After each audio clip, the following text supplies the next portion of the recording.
Good afternoon. This is the In Search of Leadership in Public Relations, Putting Research into Practice, Professional Development Set 4. I'd like to introduce our panelists this afternoon. First, we have Bruce Berger, Doctor, PhD, is a professor of PR at the University of Alabama. He was founding director of the Planck Center for Leadership in Public Relations in 2005 and was named PRSA's Outstanding Educator in 2006. Previously, he was Corporate VP of PR for Whirlpool Corporation and President of the Whirlpool Foundation. He's been a corporate PR practitioner for over 20 years. Keith Burton is president of Inside Edge and leads a global group of counselors who focus on improving organizational performance by building employee trust, improving internal communications, and affecting overall change. Early in his career, he was a business journalist and served as a Dallas correspondent to Time magazine and an associate editor of Texas Business Magazine. Keith serves on the board of the Institute for Public Relations and the Planck Center for Leadership in Public Relations. Ron Culp is Ketchum partner and heads the agency's North American corporate practice. Ron's 35-year career includes serving as managing director of the Chicago office of Sar Verbinnen and Company and as senior VP of PR and government affairs for Sears Roebuck.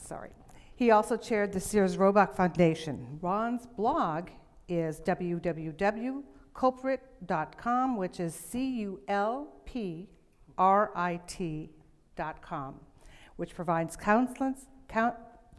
provides guidance for individuals pursuing careers in public relations. So please welcome your panelists this evening. Thank you.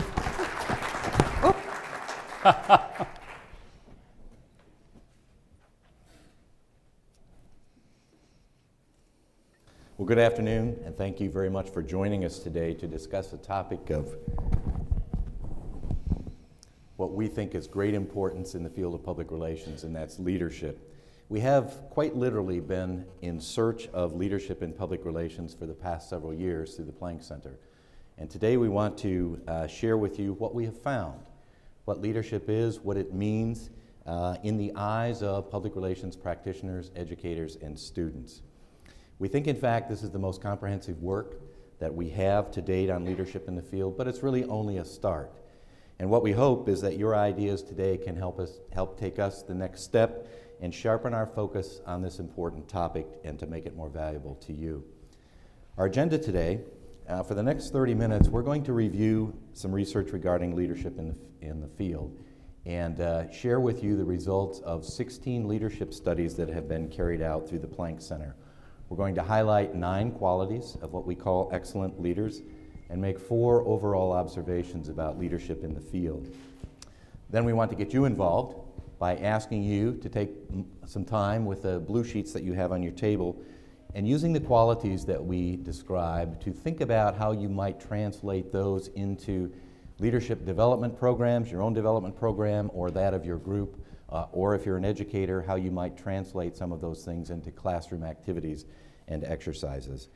We'll then ask you to share your ideas, and we'll close out the session by gathering your ideas about next research steps that might be important to you in the field.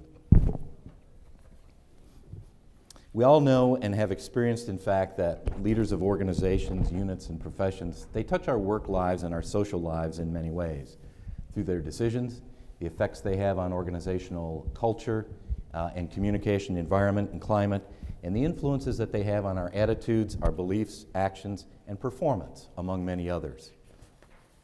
Next. As Jim Schaefer found, next slide please. As Jim Schaefer found, what leaders say and do has far more influence on how we see our organizations and what we think about them, and perhaps even what we tell others about them, than does what we do or experience in our work or what formal communications in organizations tell us is important or convey to us. People, in fact, have long been interested in the study of leaders and leadership, and this is reflected in a pretty large body of literature that crosses the management and business discipline, organizational studies, human development studies, and psychological studies. It's also a popular topic. I searched Amazon a couple of weeks ago and had hits for more than 28,000 book titles that dealt with leaders and leadership, so it's popular. In the past century, leadership has been viewed in a variety of ways that are listed here. If we look back over the past half century, leadership has been looked at and studied different ways. It has been seen in research primarily as a set of individual traits or characteristics, styles or behaviors, a set of skills, as a team focus, a set of transaction based on contingencies, and as an ethical or transformational or authentic in its nature. And these aren't all of the perspectives, but rather a look at how research has evolved in this topic over the last century. Surprisingly, though, studies of leadership in public relations are virtually non-existent. We don't have a literature that deals with leadership in the field. A few studies have explored the topic directly, but most studies have approached it indirectly, and that's reflected in some of the theoretical perspectives that are indicated here. They draw attention to some of the important aspects of leadership, such things as having a vision for public relations, holding a managerial worldview, reporting relationships, being part of the dominant coalition or the senior decision-making circles in organization, and using a transformational leadership style. We think it's important to study leadership and to learn more about it in public relations because leadership is crucial in and it's crucial for our profession, our teams, and our organizations. The quality of leadership undoubtedly affects our practice, our image, and our future in the field, just as it does other professions, organizations, and even nations. So we think that the more knowledge we can gain about leadership, the better our opportunities to improve our education, to produce better leaders, and to add, in fact, more value to our organizations. The Planck Center for Leadership, which was alluded to earlier, was established at the University of Alabama in 2005 to help accomplish these things, really, to give us a focus on leadership in public relations and to help us develop and recognize leaders in the field.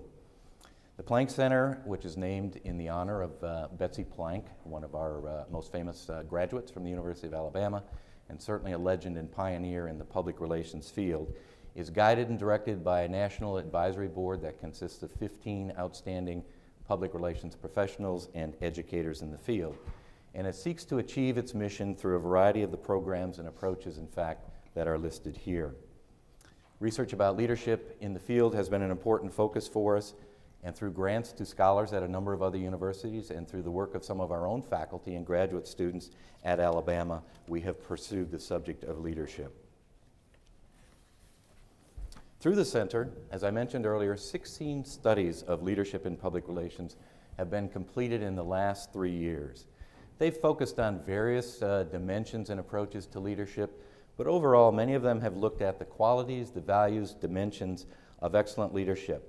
And they've involved about 3,900 PR practitioners, educators, and students through focus groups, through interviews, and through surveys.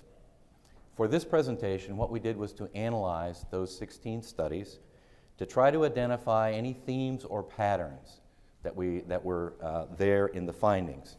We discovered, in fact, 9 qualities, or what we call principles, of excellent leaders, and we drew 4 broader observations about leadership in the field as well.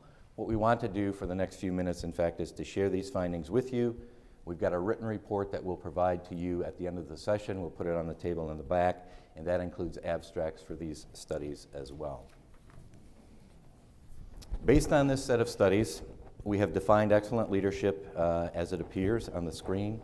It is, in fact, a dynamic process that encompasses a complex mix of individual skills and personal attributes, values, and behaviors that consistently produce ethical and effective practice. This practice fuels and guides successful communication teams, helps organizations achieve their goals, and increases their legitimacy in society. Leadership certainly is dynamic and it is complex. And unlike previous studies, we combine in our approach and in a model that we've developed skills, styles, values, and behaviors. Ron and Keith are now going to review the 9 qualities, each of which is supported by at least 3 of the research projects. Ron? Thanks, Bruce. The first one we'd like to start off with, and it seems very appropriate for this group, and the fact that I spent the last couple of days over at the Holiday Inn with the PRSA students, is lead by example. They modeled the way through two-way communication and exemplary behavior. Role models and mentors exert the greatest influence on practitioner beliefs about excellent leadership qualities and values. And to validate this, I've checked last week with the people who work, I work at Ketchum, as you heard for the introduction, and I said, could you tell me about without identifying individuals, but I'd like to know how many people, when they get their 360 feedback, a leadership survey, and who are the strongest leaders in our organizations that run business units? And then could you also tell me in rank order, again without identifying the individuals to protect a lot of people, how did they stack up as far as the results that they delivered? The leaders who came back in the highest category of leadership qualities from those who work for them, interestingly enough, had the strongest results in the organization. Just as earlier Bruce's slide indicated that is one measurement as far as leadership is concerned. We really noticed that a good leader can deliver results for the organization. Another good one is participating effectively in strategic decision making. This week I had the pleasure to go to the annual awards dinner for the Institute for Public Relations, and Al Golin was named this year the Alexander Hamilton Award winner, which is a very prestigious recognition for lifetime achievements. I was with Al a few years ago. We went over to meet with Bill Wrigley, the scion of the Wrigley family, and we had a conversation at the time where Bill Wrigley was talking about operationally how you have to think ahead to make sure that processes don't break. And he made a comment there that he's used often, and his thesis is fix it before it breaks, which is a very important concept in this world of being a counselor, of being able to, as this point makes, participate in decision making, be at the table, as we've said in recent years, not be in the back room, but be in the boardroom to help leaders like Bill Wrigley and others make decisions about how we have to decide certain things operationally that will affect our reputation and our influence. That's the mark of a true leader, not someone who simply in an earlier day of our work could simply take instructions on what our corporate leadership team would like to do, but rather who will be there with them, helping to decide the influence that's important as a part of our work. Very good. The third one, exemplify strong ethical orientation. And this strikes very strong point with everyone, and we've discussed it with the students again yesterday. And it's all about trust. And if you cannot deliver on this score, you're really in trouble as far as a leader is concerned. I shared with them and told them that any of their faculty members could request a copy from me, but I'd be glad to send anyone in this room if you give me your email address. The ethical standards quiz that Ketchum gives annually to all of its employees. You have to pass that test or you're not going to be employed. And it's a rigorous test. It's updated every year, so if you pass it 1 year, we're going to test you again next year, but there are new questions. And everyone in the organization, from the CEO down to the lowest level person in the organization, takes the test. And again, they have to pass. It was interesting. There was a group from Illinois State University that asked to take the test. Yes? How many have you fired? That's a very good question, and because we'll end up, I've asked that question more than once, and I don't know. And I probably, they're probably encouraged out of the organization. I don't know if the test itself, flunking it, drove them out.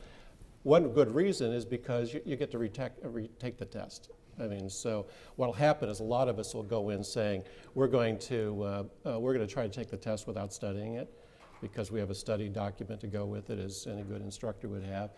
And so then you go back and you study the test, and then you should know the answers. But I think that anyone in an organization that a red flag would go up about their ethical standards, they're not going to be in the organization very long. And this is one way of helping identify somebody who we ought to keep an eye on. Good question, though. And so the Illinois State University PRSA group asked to take the test, and their instructor arranged it. And I boldly suggested that I'd give an internship to anyone who scored 100 on it, 100%. And I didn't have to give away an internship, but I may stop doing that kind of an offer. But it certainly instilled a lot of interest, and we had a tremendous response to the test. And again, we'd be glad to share it with anyone in this group if you're interested. I told the students I would not share with them, but I would give it to their instructors. You know, as a fourth area, possessing complex communication and rhetorical skills, I like to think that throughout its history, the Silver Anvil Award competition has always been, in my mind, one of the great standards. And if you know those attributes of a Silver Anvil winner, it's strategy, creativity, and accountability. You have to do all three of those really well. In our business, if you really are going to be a leader today, you have to possess these skills of being able to technically understand our profession, how it's changing. You have to understand the strategic implications of work, certainly going beyond just simply being a communicator or a public relations leader, as Al Golan said in his video the other evening, and I hear him say often as well, and others who lead. It's having more of a liberal arts and a broader orientation in our world today to understand everything that influences what we do as part of this work. It's the relational aspects of this work, people who cannot work with others and build strong relationships, and advocacy among often disparate groups inside of and outside of an organization will not be successful as a leader. And then finally, on the political front, how many of us in this new change we've seen with the new administration have been struck by the fact that we now have these divisions as well as new groups that are building blocks together, building these new blocks of advocacy and work. I think we have to be effective in being able to understand these things. So knowledge and skills mean more than just simply the basics. It means being able to do all of these things quite well. Fifth one being possess clear self-knowledge. And I was really struck yesterday in the New York Times. There was a Q&A interview with Jeffrey Katzenberg from DreamWorks. And he said that he really discovered a lot about himself after he got fired from Disney in a very high-profile firing. And he indicated that at that point he understood and he got the feedback that he was one of the ultimate micromanagers. And that now he says he's a strategic micromanager now. So but his self-awareness certainly came up. I think that a good leader in public relations especially understands and to surround themselves with people that fill in some voids that they may be missing. We find that both in corporate jobs I've held and at Ketchum, that we do Myers-Briggs surveys, and all of a sudden we find that somebody has the analytical skills you need, somebody is really the creative out-of-the-box thinker, and all of a sudden you find yourself, when you look at the leadership team, if you've succeeded, you've got everything reflected, the diversity of ideas and brain power around the table. So, but you have to understand that what am I missing and what do I need to make sure I surround myself with. I've had the pleasure of being in Chicago now for almost 20 years, and I've had the conversation with Ron as a colleague who I've loved knowing and working with, that when I first came to Chicago many years ago, there were what I thought were strong corporate communications leaders. It was a different time and age, or really was it? The conversation we had was around, again, this desire that men and women who are in a position where they're distinctive and different, they really enjoy leading. They're not of the weak of heart. They're willing to stand forward with the CEO, work with a board, work with contentious groups outside of their own organization to do what is right, doing what is ethical and right, and making decisions, and often, as I said the other evening, traveling on the road that is less traveled, doing the right things that are important. So they become a source of energy for their teams. They become a source of power, obviously, for various stakeholder groups that look to an organization to support the needs that exist in these communities. And they're also a source of learning and determination. One of the most important things that we do today as leaders is to help others broaden their own leadership, to move forward and do new things. And so to challenge them, to take a Kevin Sagi, for example, who is a young leader from our profession and move him to a different level is something that Ron enjoys doing, I know, as a part of his work. But it's not just the young leaders, it's also the mid-level professionals who are moving up, and the recognition that we have, if I can say this as well, that we live in a very diverse world, and our leadership should not simply be among like-minded professionals, it should be among, as a strong leader, those who understand the role of diversity and the work that we play in this area to help provide a broadening of diversity in the companies that we serve. Great point. The seventh principle would be employ transformational, inclusive leadership styles. And this is one that really is near and dear to me, and I'll tell you a story, even though it's not a PR story, but having come out of retailing where I worked at Sears, I'll look at what's really happened in the transformation of that company, or the lack of transformation that's happening in that company. It all starts with the vision of the leader, and that motivates people, inspires people to do their best. So you have the head of Sears now, Eddie Lampert, who is the CEO. He owns most of the company, or at least 45% of it. And he's a very distant management style. He operates on video camera from his office in Greenwich and Tohoppin Estates, Illinois, and he talks to people on video camera and visits the office once or twice a year. And there's something lacking in that as far as inspirational leadership, because you know when you're talking to people one-on-one, it's a lot different than when you're either on the phone or certainly when you're talking on a webcam. So then contrast that to Jim Singrid, who is at Costco, the CEO of Costco. Phenomenal story. The guy says, I'm not going to pay myself more than 10 times what the lowest paid person in Costco is paid. So he's making around $450,000 a year. And this guy is in the stores, he's motivating, and he has shared his vision. So then you jump forward, and I just checked their latest earnings reports for the two, and you see that Q3 Sears same-store sales were down 6.7%. Costco's sales were up 5%. More importantly, probably to a shareholder, is a Costco, the Q3 income. Keep in mind, things are not really good in the retail world these days. So their Q3 was down 3%. But contrast that to Sears Q3, which was down 85%. And I think leadership has a lot to do with it. I love stories because they always bring things to life. I was out in Seattle a few years ago, and I was doing work with Amazon.com.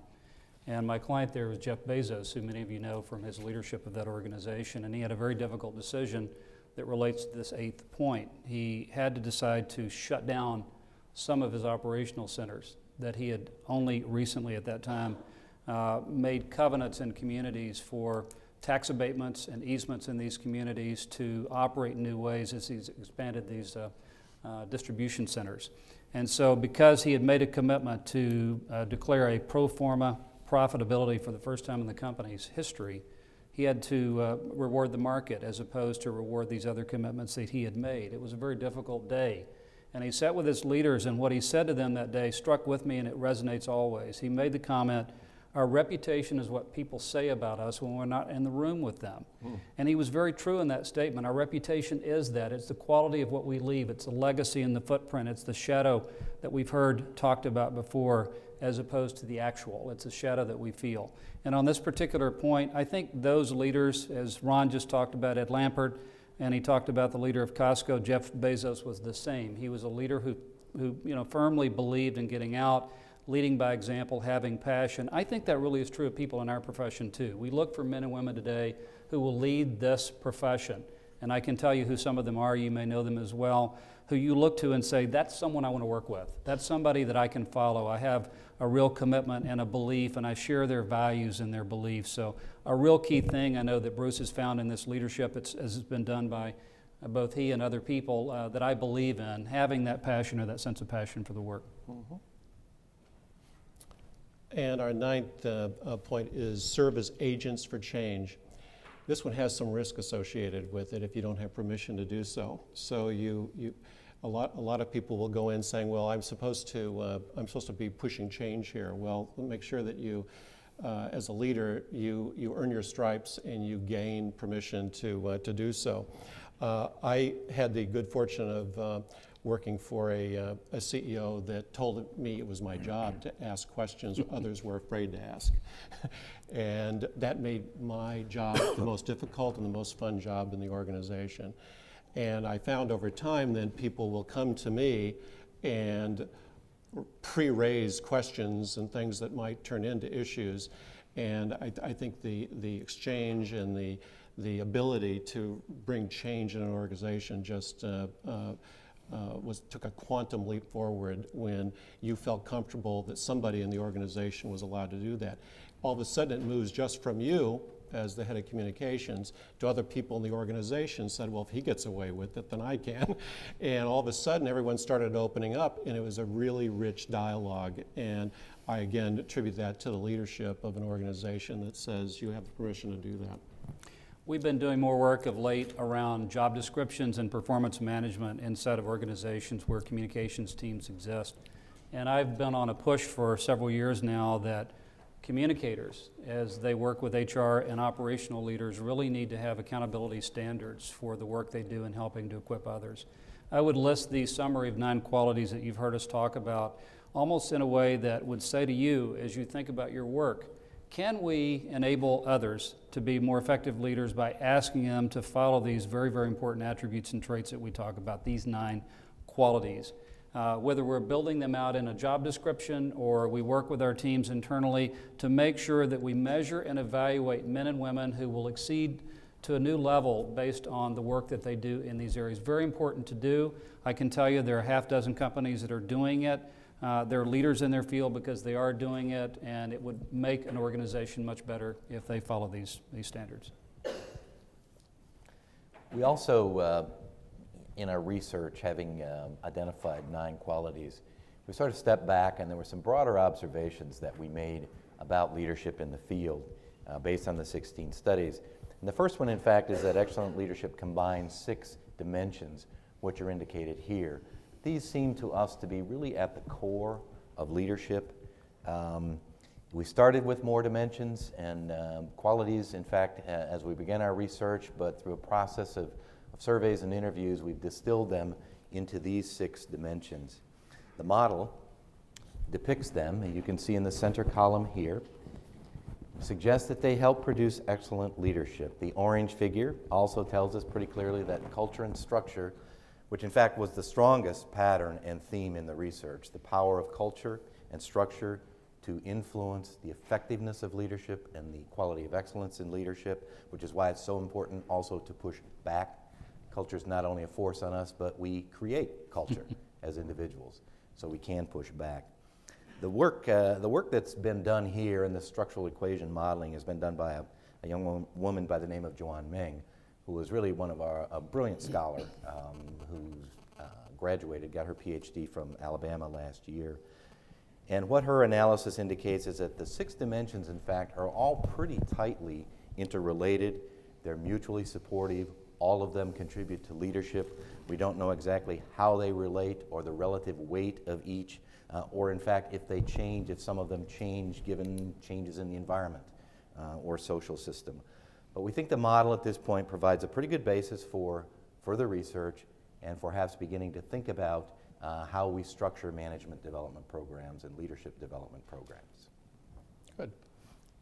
The second observation that we drew from the 16 studies, and there could be some debate on this from other professions, but the research reveals a 50-50 divide.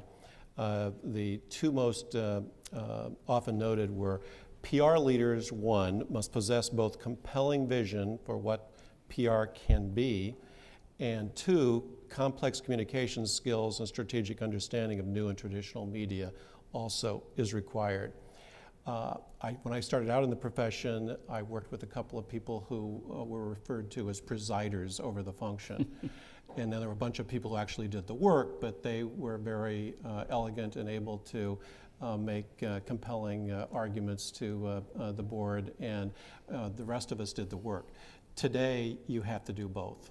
You absolutely have to be able to share the vision with management and your own staffs, but you also have to, if all of a sudden the smaller staffs that exist elsewhere are busy, you're going to be putting out whatever fires need to be put out. So it really does require that training and skill set be raised for everyone in a leadership position. Further observation, number 3, about professional women and men and practitioners is just simply about excellence in PR leadership. An observation I would make about this that I found interesting, Bruce, as I reviewed this originally was how our profession is changing. We recently did a diversity survey inside of our own company, and what we find is that what we think to be the actual percentages of men and women in an organization today is pretty much right. About 80% of our professionals inside of the larger Golden Harris organization are women. And so when I look at this number, I wonder, is it that women rate the value of leadership more significant than men do? Or is it that we need to do a better job making sure that all audiences really value this leadership? Or is it simply due to this composition issue? I think it's an interesting question for us, but shared perceptions here provide a very good base for us to think about as we view leadership now and in the future. The strongest finding, the one that we got the most reaction to, that the consensus landing on, was organizational culture, and this is certainly not going to be a surprise to anyone in this room, is greatly influenced to the extent that PR leaders can be effective and excellent, derives from top management support and their models of ethical behavior and the culture for communication within an organization. Absolutely, there will be barriers in some organizations. I've had the fortune to work for 5 excellent CEOs.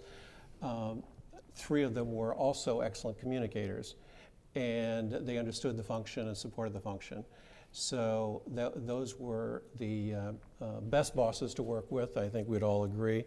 And where we ran into, especially with a new CEO, in a culture that had lots of barriers in front of it, as far as, no, you can't say that to employees, they really can't hear that kind of information.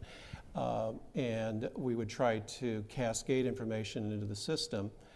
The roadblocks were everywhere. No one wanted to hear that information because they're not accustomed to getting it that way.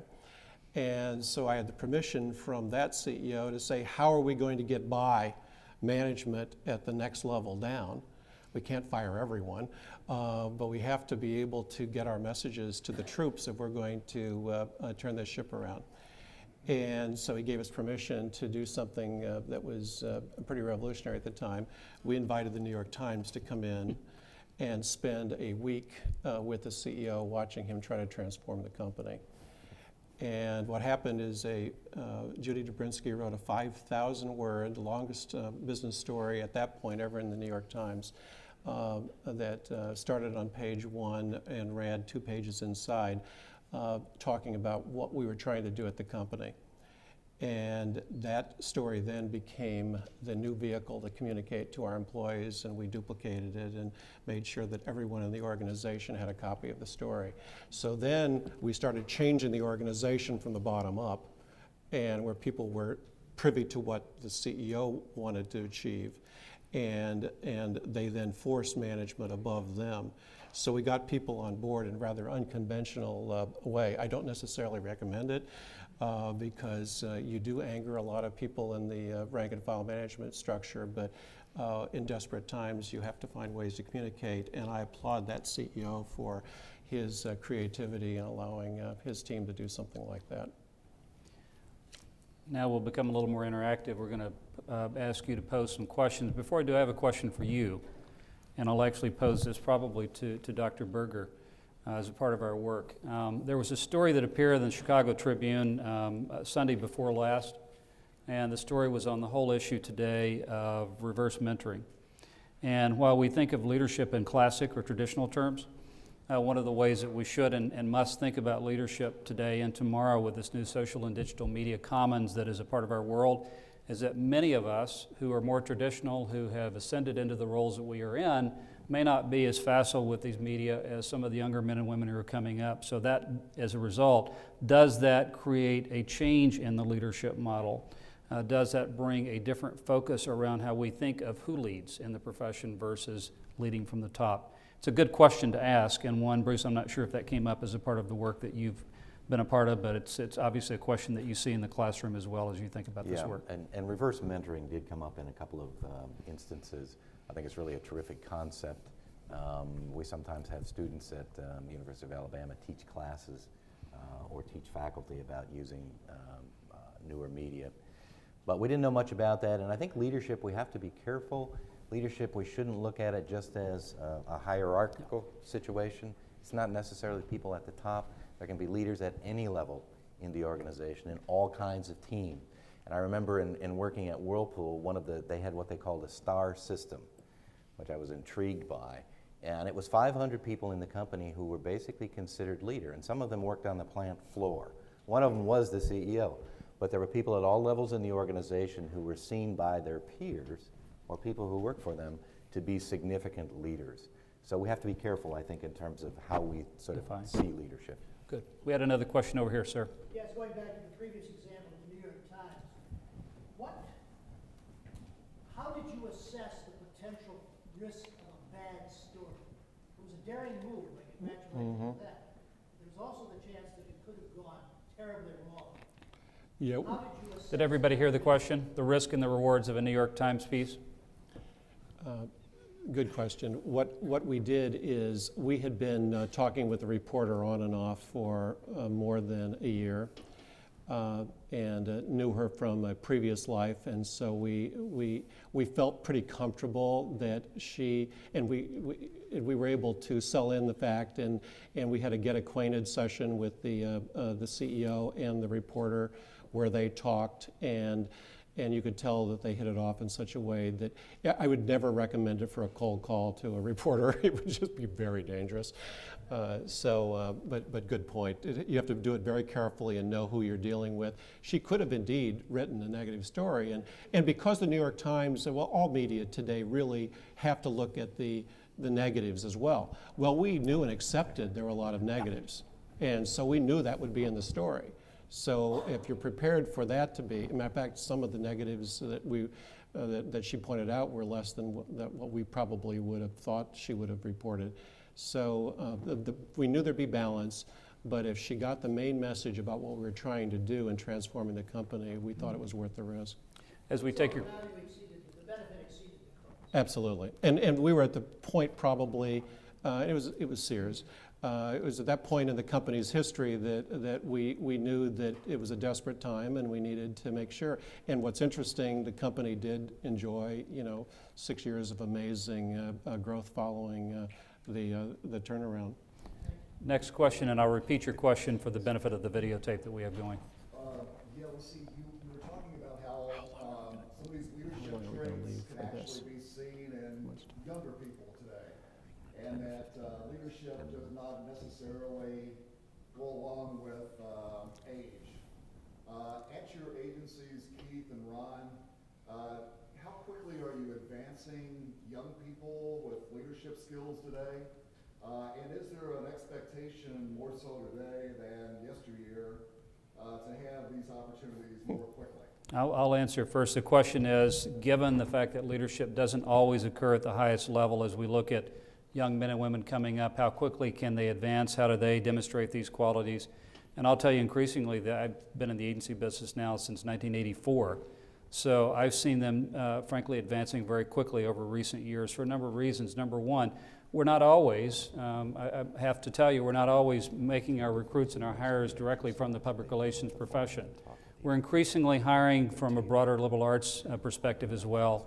And so as a result of this, we're blending in our people with traditional public relations practitioners. I think that also provides further impetus to learning among the ranks as men and women come up. It used to be that one would think that if you came into an agency, you basically had a 4-year run through each of the tracks, or basically 12 years to move into a very senior role. And while we like to think that age has some bearing and tenure has a bearing on work, in point of fact, there are so many great young men and women who are moving quickly. The real difference is they want to learn. They have a passion for it.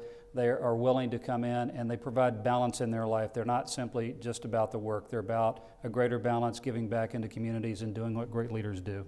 Right.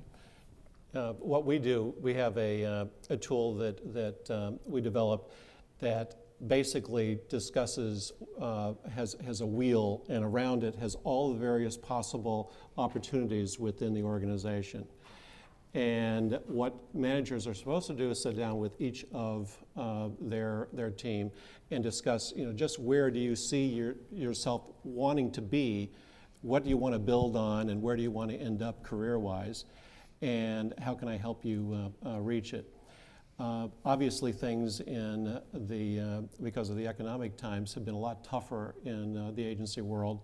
What I find that we are doing more so, though, we're paying more time in looking at the young talent because we know this too shall pass, and we don't want them to.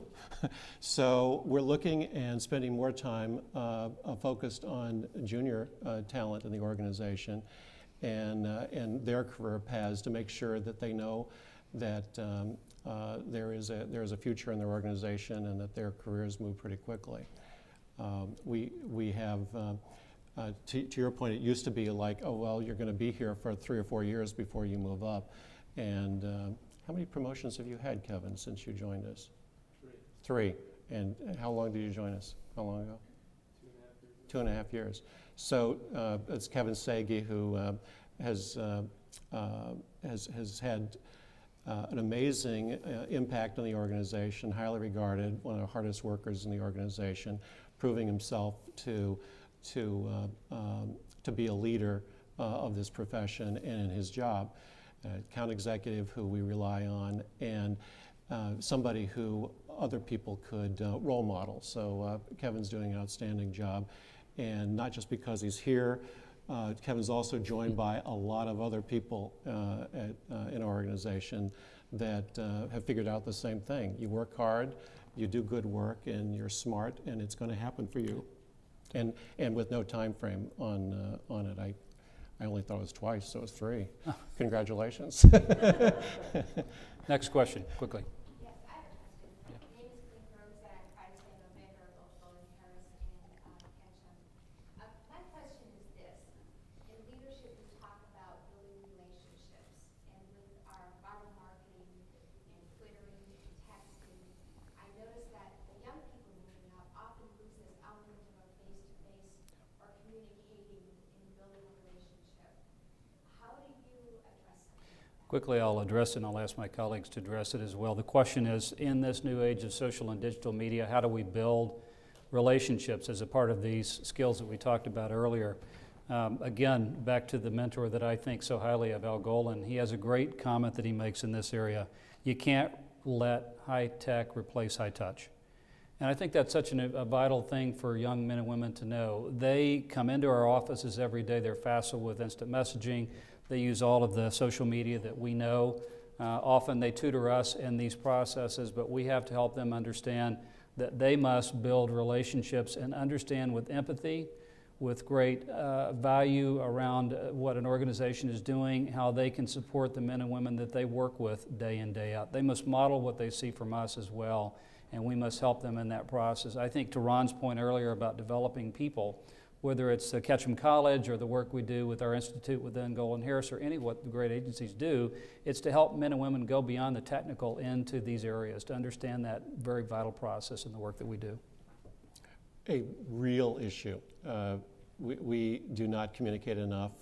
The young people, what we have to do is encourage them to find ways of interacting with larger groups of people, brainstorming sessions and the others to bring them out. What's interesting is we'll put out an all-office announcement that there's going to be a brainstorming session, then we have to go door to door to drag people into it. So what we do is then we start going higher in the pecking order to drag people into the meeting. And we want that diversity of ideas and strata within the organization there to make it meaningful. Otherwise, it's the same 4 people in the session. And so it becomes very difficult because you're faced with having utilization goals and billability goals and everything else. And first thing you're saying is that brainstorm billable? And if so, Kevin will be there. And Kevin will come anyway. But other people will say, you know, I'm really crashing. Otherwise, I'm going to have to work until, God forbid, 6 o'clock tonight and to get my work done. And those trade-offs are there. But it again takes the leadership to get involved and say, you know, come to this. And then we also try to do a lot of social activities. We have a beer cart that goes around the office at 5 o'clock, 3 o'clock on Fridays. There will be no one to serve it to at 5 o'clock. And so it's just, you know, finding ways to get people to come out and talk to each other. And then at meetings, we try to make sure that a cross current of people in the organization present, that if the leadership of the office isn't going to do all the talking, that we're going to turn to the people who are actually doing the work to talk, and then people are, you know, all of a sudden they're encouraged and they start asking questions, they follow each other into discussions afterwards. So again, it's creating a culture that encourages it and allows it.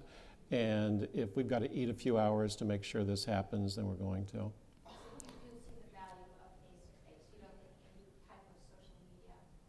I think it's important, but I have to tell you something. Do we see the value of social media as a question? Is there a replacement for that? The replacement has to be stronger influence on face-to-face, complemented by these media. Yeah. I'll give you a case in point. Every study we've done, and at Inside Edge for the past 10 years, and before that for almost 20 years of work I've done in this area, we've done the studies. About 90 to 92% of every audience we talk to tell us, as we do the surveys, that their strongest length of trust is based on that one-to-one relationship or that one-to-group relationship. It's in every culture we go into. So it's important, though, and I know Bruce would recognize this as well in his corporate work. We often think that corporate communications professionals, their job is to help others understand the value of it, but it's also to help others know that their role is to communicate. It's not just our role, it's the role of the men and women who lead as managers to get out and to do this communication in their work. So we have to do a more effective job in helping people to understand this. Another question as we move through here quickly, just one more, over here in the front. Oh, there's one all the way back. Okay. 3 observations. First of all, we're talking about the positive side of leadership, and looking at the collapse of major corporations in the United States recently, what went wrong that, say, in the General Motors or the others, what went wrong in financial companies? Why in the legal actions that are taken against these companies were public relations people never even mentioned? Were they so low down on the scale? So what happened in those companies in fostering leadership? That's the first one. I think the second one is a point that you made that's very important just now, that the American free market prizes competition. And what you're trying to do is to say that cooperation is probably better. But that's hard when you get very young and ambitious people who want leadership to understand that to cooperate and find ways of solving problems peacefully is the most important thing. And the third point is that I thought when I was coming here, I was going to hear about leadership in the profession as a whole. And I was thinking of who have been the leaders. One of them, of course, is Berger. And he was an individual. He didn't belong to a firm. No. He didn't work in a corporation. The other one who did was Arthur Page. And he, I think, embodied most closely what you're talking about here. And the other one was also unhealthy, of course, with that Henry. And I know quite well about how he was a leader. But he wouldn't fit into any of those leaders. Well, he would fit into some. But I think the question is, which perhaps should be emphasized more, that it means a vision of the future. It's the ability to see how public relations can change. And that's, I think, the key to a really great leader. You asked 3 pieces, and I hope I've taken notes well.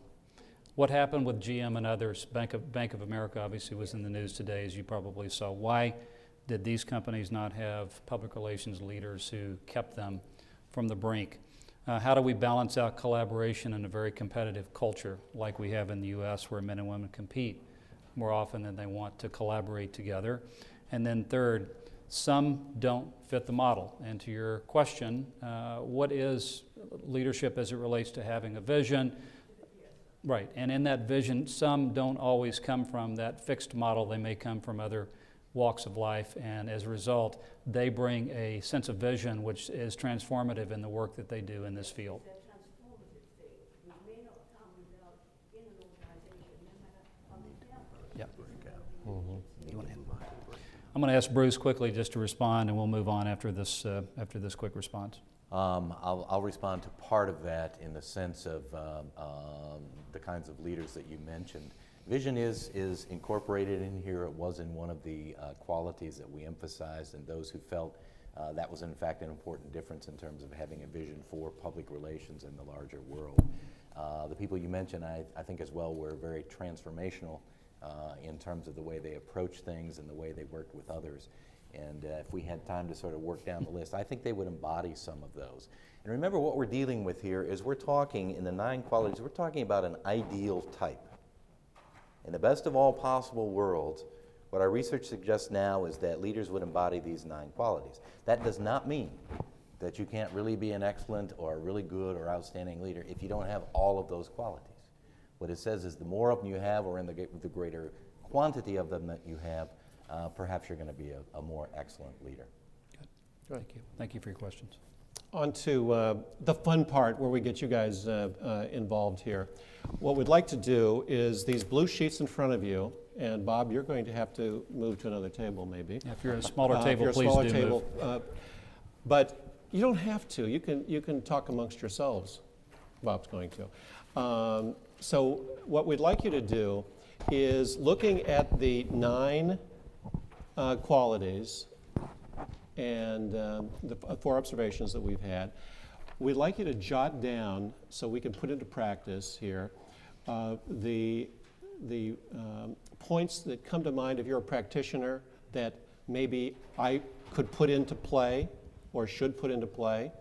If you're an educator, of how this might work into the classroom situation, so that what we'd like to do at the end is, down here on the second half of the sheet, we'd like to capture some ideas so we continue this research thinking and challenging, so we can build on what you have to share on your thoughts about leadership. And we would love then to be able to have just maybe the next 6 or 7 minutes, jot down your personal thoughts, then spend about 4 minutes as a group coming up with some. We're going to then jot those down on the bottom half here. We'll collect them, and you give us your email addresses, and we'll share you the collective thought, send you a copy of the presentation today, which also, the document we're actually leaving you with summarizes and provides the actual names of the studies. So if you would, just jot down your thoughts. We'll ring an imaginary bell in about 4 minutes, and then we'll get some discussion going around your thoughts.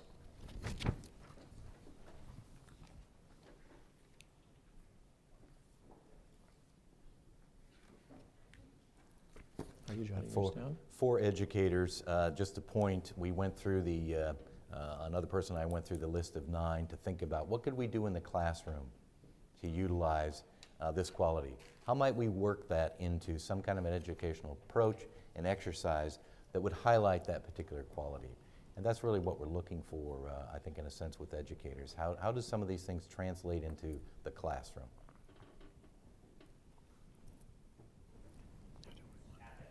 This table points out, again, just for the benefit of the video, the power of strategic decision making, which goes into all of those elements we talked about earlier, to the last point that was made on vision, but more importantly, to the point about ethics and values and the role they play in the strategic decision making part, whether you're, as you say, part of an organization educationally or part of a private organization. Doesn't matter what the foundation is, the principles are the same.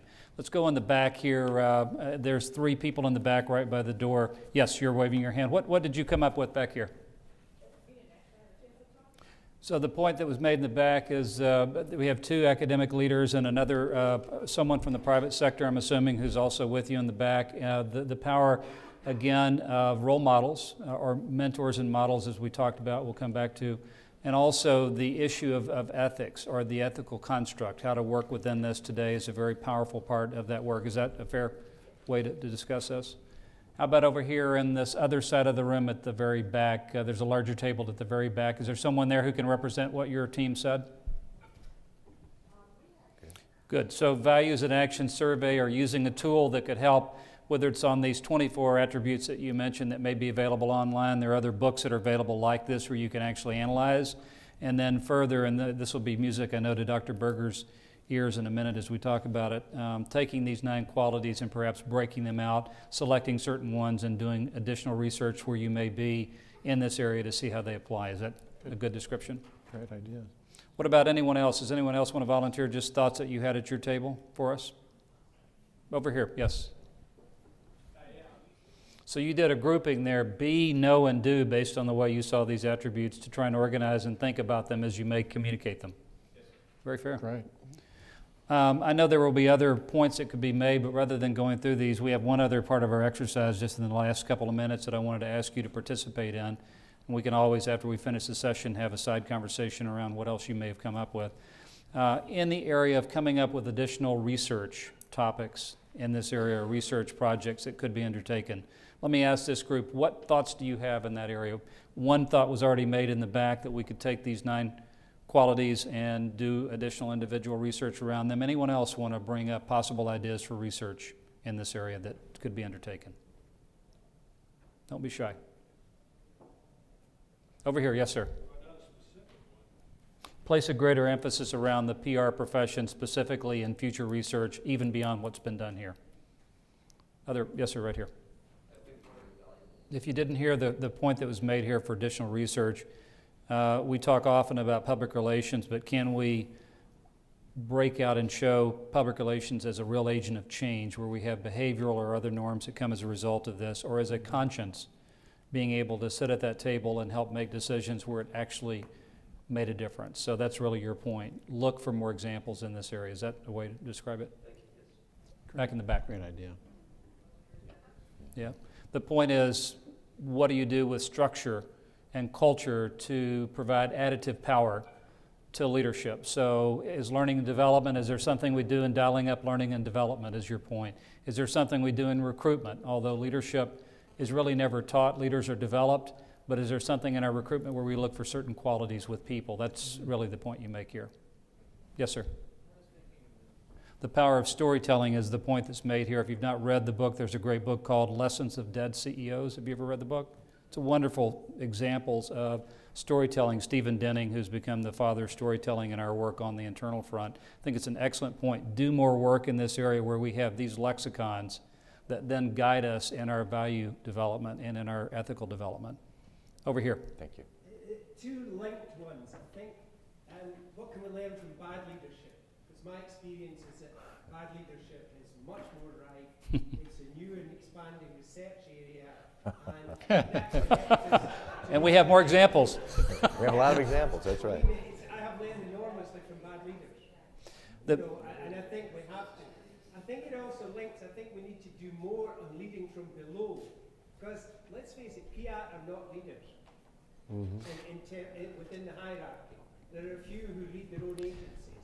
But by and large, we're not in. And you're kind of caught between the double meaning of leadership as a hierarchical position and as a way of being. You know, and I think that makes it's a tricky one in any leadership research. But I think it's particularly marked because we're still here. Please let us at the top table, and then we can leave. Yeah. You know, Yeah. and there's an ambiguity in that a good leader does participate, but the CEO won't let you in.